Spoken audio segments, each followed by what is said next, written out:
পর পর 4টে party makeup, তাও আবার এক জায়গায় না, বিভিন্ন লোকেশন ঘুরে। তারই একটা ছোট্ট ভিডিও আমি তোমাদের সামনে তুলে ধরলাম।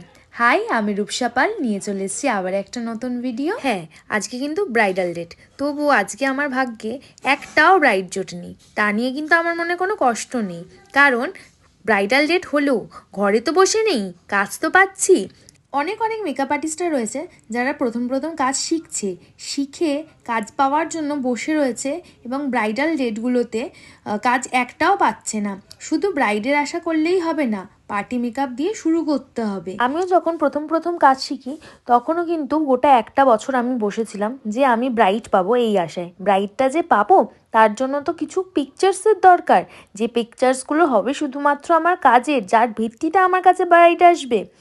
এবং আমার একটা এক্সপিরিয়েন্সেরও দরকার, যেটা আমার কিছুই ছিল না বলতে গেলে। যারা সবে মেকআপ শিখেছে তাদের কাছে কিন্তু মেকআপটা তো ঠিকঠাক হয়ে যায়, কিন্তু হেয়ারস্টাইলে কিন্তু সবাই পটু হয়ে উঠতে পারে। তাই শুধুমাত্র মেকআপের উপর জোর না দিয়ে হেয়ারস্টাইলের উপরেও আমাদেরকে জোর দিতে হবে এবং ফুল দমে প্র্যাকটিস চালিয়ে যেতে হবে, যাতে আমার কাজ দেখে সবাই আমাকে বুকিংটা করে। কাজের জন্য নিজে বসে না থেকে কাজকে নিজের কাছে টেনে নিয়ে আসার দায়িত্ব কিন্তু আমাদের নিজেদের।